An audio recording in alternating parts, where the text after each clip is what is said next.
Tanggal 29 nanti hadir ngalah berkah. Ya. Tasawuf iku apa, Gus? Tasawuf itu adalah kultur keilmuan. Unsur daripada keilmuan yang mencerminkan perilaku dalam tradisi Islam. Itu tasawuf. Jadi maka sering-seringlah ikut pengajian kajian ilmu-ilmu tasawuf itu sangat. Ada yang dibahas itu tasawuf itu ya tentang perilaku, kultur keilmuan dalam Islam. Saat ini kan dulu makanya Mbah Gus Dur, guru besar kita, itu selalu bilang bahwa nanti itu kalau kita hanya hidup, kita orang Islam itu hanya syariatnya saja, maka bakal celaka. Dan sudah terjadi semua gembar-gembor syariat. Hidupmu cuma disibukkan dengan syariat saja. Tetapi tidak memahami bahwa syariat itu apa. Gitu. Wahabi anti tasawuf, lah jangan dibandingkan Wahabi. Ya, jadi hidup itu jangan cuma memahami syariat saja. Kalau kita itu orang ahli sunnah wal jamaah, itu harus ngerti, harus paham. Ada tingkatan-tingkatan dalam aswaja, seperti kita belajar memahami tentang syariat sampai dengan hakikat. Ada syariat, ada torekot, ada hakikat, ada ma'rifat, ada bahkan ma'rifat duluan baru hakikat. Kalau saya sih lebih menyimpulkan kepada setelah torekot itu kepada hakikat itu ke ma'rifat. Ya. Itu kalau ini saya lagi serius ngomong loh, lagi nggak ngamuk-ngamuk, lagi nggak bercanda. Saya berbicara tentang ilmu. Jadi kajian-kajian itu yang paling penting. Selama ini hidup kita itu hanya disibukkan carmu dengan keriaan. Sholat ngibadah bukan karena Allah. Syariat hanya buat pantas-pantas. Sedangkan lelakunya tidak lumrah. Nah, itu zaman sekarang. Artinya apa? Syariat itu artinya adalah menggali tentang ilmu atau hukumnya, itu syariat. Atau tata caranya, itu adalah di syariat. Jadi kalau kita nisbatkan seperti itu. Lalu torekot itu apa? Torekot itu adalah lelaku atau melakukan. Nah, kalau syariatnya saja berarti tahu caranya saja, tidak bisa melakukan.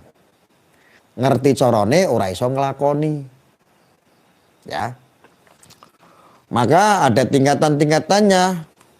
Kita sebagai orang ahli sunnah wal jamaah itu ya minimal ketika kita sudah memahami dasarnya, unsurnya, hukumnya yang ada di syariat, lalu kita harus bertorekot. Bertorekot itu adalah ngelakoni atau melakukan sesuatu. Melakukan sesuatu sebagai manusia apa? Ya didasari dengan hukum-hukum itu. Ketika sudah tahu hukumnya, ya kita harus lakukan. Ketika kita tahu caranya, ya kita melakukan. Nah, itu torekot. Jadi cara itu adalah syariat, melakukan itu adalah torekot. Setelah kita melakukan sesuatu, maka tingkatan setelah torekot itu atau melakukan sesuatu itu sampai kepada hakikat. Hakikat itu adalah rasa. Jadi ketika sudah melakukan torekot, melakukan sesuatu, maka rasa yang akan kita nikmati. Sama contohnya begini, kalau kita itu mau ke Jakarta itu syariatnya apa? Syariatnya kita harus punya duit. Ya. Itu syariatnya. Ini istilahnya seperti itu. Lalu ketika kita sudah punya duit, bagaimana supaya kita itu nyampe Jakarta? Yaitu naik bis atau naik motor, duitnya buat beli bensin. Nah, itu adalah torekot, melakukan perjalanan. Lalu hakikat itu apa? Hakikat itu setelah kamu melakukan perjalanan nyampe Jakarta, wow, ternyata inilah indahnya Jakarta. Banyak gedung tinggi-tinggi, ya kan? ramai lalu lalang, hiruk pikuk kota besar. Akhirnya kamu merasakan betapa ramainya ibu kota. Itu adalah hakikat. Kita merasakan setelah tiba di Jakarta. Nah, itu istilahnya seperti itu. Jadi saya cerita yang gamblang-gamblang begini itu biar gampang dipahami. Nek wong urip ning donya iki uripe mung syariat, disibukkan syariat tok ya sesuai kita nggak melakukan apa-apa sehingga tetangga kita yang kelaparan saja kamu hanya berpikir diri sendiri karena ya hanya syariat gitu. Tegakkan syariat itu boleh-boleh saja tapi kalau tidak imbang untuk melakukan sesuatu atau bertorekot ya percuma. Bahkan bisa tersesat. Kita fanatik kepada syariat. Tetapi tidak melihat unsur lainnya itu bisa menyesatkan. Dirimu bisa tersesat. Makanya Gus Dur itu pernah bahas itu. Akeh na na na na na na na na na na na piye lagu ini lali ya. Na na na na na na na na na nu na na na na na na na na nu akeh apa akeh kang apal Quran hadis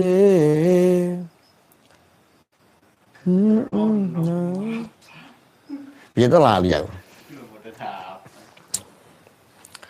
Ya ngono kuwi lah. Oh kafir dhewe gak digatekake bener. Akeh kang apal Quran hadis senengane ngafirke kanca-kancane.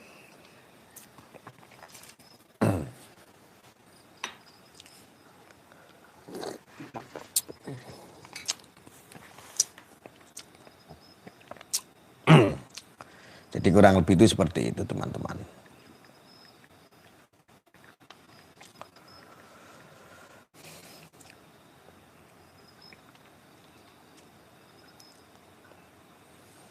Kafire dhewe gak digateke.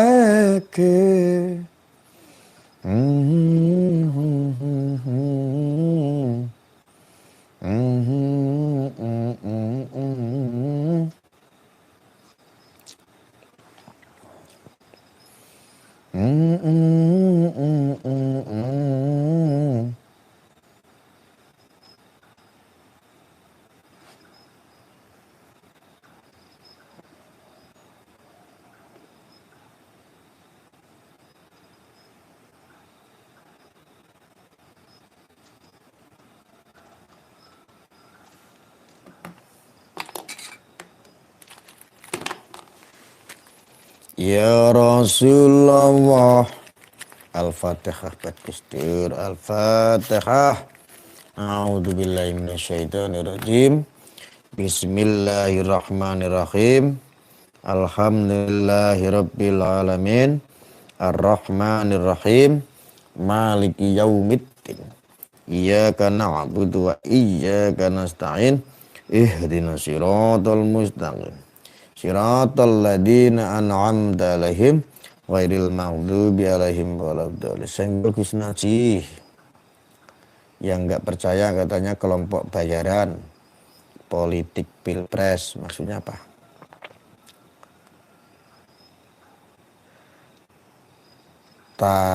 Ta'asub itu apa harus bertorekoh Gus? Ta'asub maksudnya apa? Ojo mau ngaji syariat bloko, betul.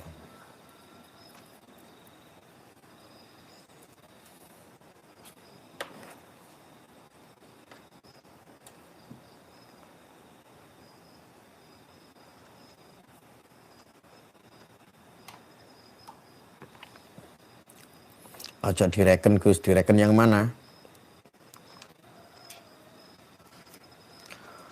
akeh kang apal Quran hadise seneng ngafirke marang liyane kafire dhewe gak dikatekke.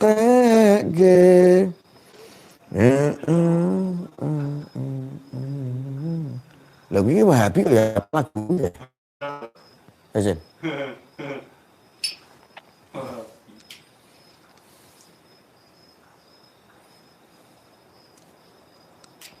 Tasawuf itu apa harus bertoreko Gus? Enggak juga.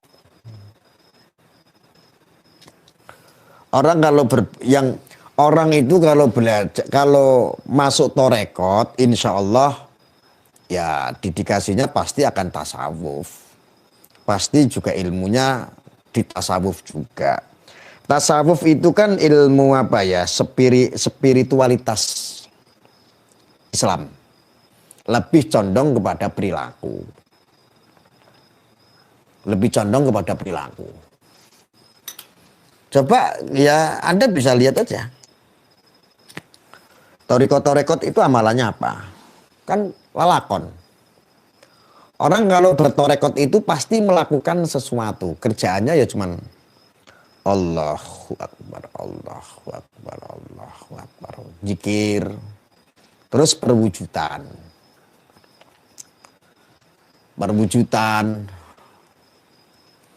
Perwujudan dari apa? Ya dari ilmu yang ia sudah didapati gitu. Perwujudannya ya dia melakukan sesuatu. Secara spiritualnya terus dia praktekkan dalam kehidupannya. Lebih kepada perilaku lah ya, susah digambarkan. Ini harusnya yang menjabarkan itu memang yang alim-alim, kalau saya kurang pas, kurang pantas. Tapi yang saya dapat seperti itu. Jadi hidup itu, beragama itu nggak boleh cuman satu sisi, nanti nggak sinkron. Kamu bicara syariat, syariat itu kan hukum tata cara. Nah, syariat itu kalau digambarkan itu oleh orang-orang yang ada di sana, diterapkan di Indonesia ya nggak cocok syariat. Nggak cocok. Maka ada kitab-kitab lain yang bisa menyinkronkan antara kita hidup beragama, berbangsa, bernegara. Nah kalau kita hanya satu sisi, beragamanya saja, kita nggak sinkron. Kalau hanya berbicara spiritualis agama, kita agama Islam, kita hanya syariat, kita terapkan dalam hidup berbangsa, bernegara, ya jadinya ya nggak sinkron aja. Ya. Maka ada apa kitab-kitab lain untuk supaya kita itu ngerti, jadi tidak terpaku kepada satu rumusan gitu. Ada fikihnya, ada ininya, ada itunya gitu. Contohnya seperti itu. Nah, mengenai untuk masalah kebangkitan tasawuf ini sudah terjadi sebetulnya persiapan. Lah kebangkitan tasawuf ini juga nanti bakal menjadi tanda-tanda memang munculnya Al-Imam Mahdi. Tanda-tandanya itu. Tapi ini jangan disangkut pautkan dengan adanya Anies. Anies menjadi Imam Mahdi, gue malah tersesat meneh. Nggak boleh kayak begitu. Ya. Makanya ada fikih peradaban, betul. Lah, salah satu fikih peradaban itu tantangannya itu adalah apa ya? Fenomena tentang ini, disambut tentang soal nasab ini. Gus pernah open BO? Pernah. Kenapa emang?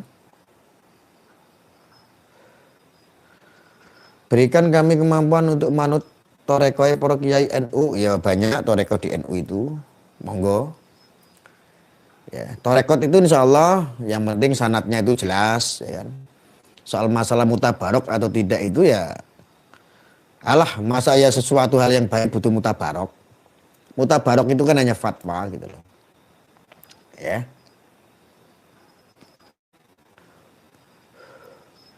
Selama itu baik lah, kita ini kan manusia yang dikasih akal gitu. Kita beragama itu kan dikasih akal, maka beragama itu dengan kritis. Jangan agama itu hanya manut-manutan tok, hanya ngawur, hanya modal husnudzon, hanya modalnya samina watokna, hanya modalnya tawaduk, tetapi tanpa didasari dengan nilai-nilai kritis gitu. Jadi harus kritis juga beragama. Karena apa? Agama itu kan sains, agama itu kan logika. Agama itu doktrin. Kalau kita lari ke bab hakikat, lebih repot lagi, nanti akan pusing lagi gitu. Agama itu doktrin gitu. Doktrin untuk apa? Untuk memajukan sebuah peradaban manusia. Maka basis agama itu apa? Ya humanity, itu kemanusiaan. Gitu. Basis agama itu apa? Ya kemanusiaan. Tujuan daripada agama itu apa? Ya kemanusiaan. Nah, jangan sekarang kita itu beragama, malah jiwa-jiwa kemanusiaan kita malah hilang. Malah kalah. Dulu itu belum ada agama Islam, ajaran Dharma, ajaran Kapitayan, ajaran kejawen itu malah sudah lebih bagus dharmanya ketimbang sekarang ada Islam yang harusnya menjadi penyempurnaan agama dari semua agama. Ini malah menjadi kacau balau gitu. Gak wani maca Gus, maca apa? Harusnya kan kita bisa lebih baik gitu.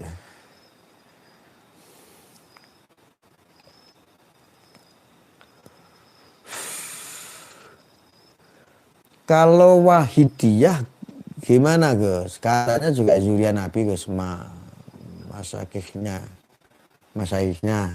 Aduh, enggak paham saya. Saya enggak bisa jawab kalau bukan bidang saya. Santai Gus lanjut. Jasmani dan rohani kedah seiring sejalan gitu Gus. Nggih. Maka jangan kaget ketika ada orang yang mengaku dia itu seorang yang ateis, dia enggak beragama. Sebetulnya orang ateis itu mempercayai adanya Sang Pencipta. Hanya saja dia lebih kepada netral melakukan kebaikan. Itu ateis loh. Jangan salah. Ini keyakinan. Kalau keyakinan itu wajah ya gitu loh. Kalau keyakinan itu ya lo gue gitu loh. Kalau keyakinan orang ateis itu jangan dianggap ateis itu sembarangan terus dia merasa nggak bertuhan. Lah orang ateis saja bisa baik, perilakunya bisa baik. Orang nggak meyakini agama gitu loh. Dia nggak meyakini sebuah merek Islam, merek Kristen, merek Hindu, merek Buddha. Tetapi orang ateis itu kenapa kok malah bisa baik gitu loh. Harusnya kan dia lebih jahat gitu loh karena nggak mengenal Tuhan katanya. Jangan salah. Orang ateis itu dia percaya dengan Sang Pencipta tetapi tidak mempercayai untuk masalah struktur agama, enggak. Secara administrasi status dia enggak. Dia percaya adanya Sang Pencipta. Oh, jangan salah. Itu ateis. Yang dia tahu aja adalah saya enggak ngerti agama apa-apa, yang penting saya melakukan kebaikan. Saya bermanfaat untuk orang. Itu ateis tuh kayak begitu malahan. Saya pernah dengar dari, saya punya salah satu kawan, dia memang tidak beragama. Cerita dia. Enggak, saya enggak beragama. Saya enggak beragama dan saya enggak mengimani siapa-siapa. Saya percaya dengan Sang Pencipta yang menciptakan alam semesta. Tetapi saya tidak percaya dengan doktrin-doktrin, dengan adanya agama malah. Makanya orang-orang itu yang ekstrim, rasis, yang memperkeruh, yang memperburuk sebuah marwah agama. Ini ada dua.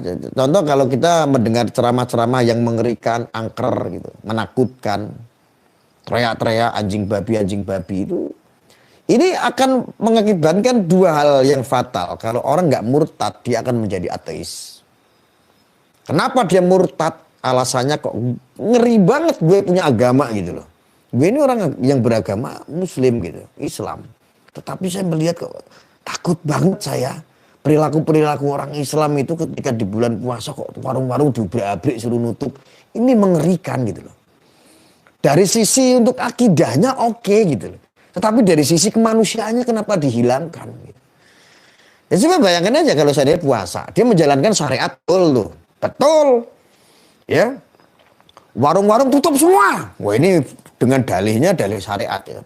Warung-warung tutup menghormati orang puasa, kan begitu tuh.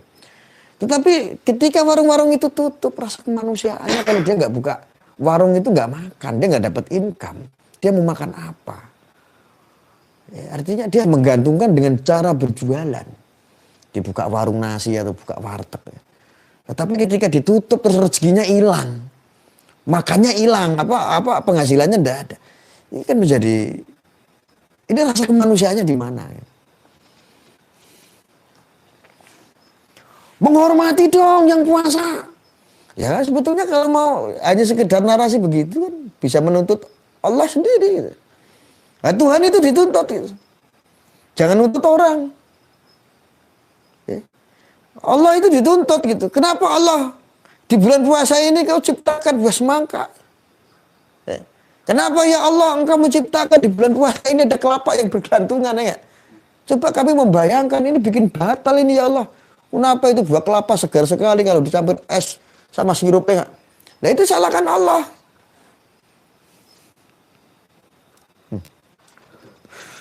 Loh iya. Memang begitu. Praktiknya kalau kita bicara hakikat. Nggak hanya sekedar syariat saja kita punya sudut pandang. Lalu apakah kejahatan itu bukan unsur kebaikan? Kejahatan itu salah satu unsur kebaikan.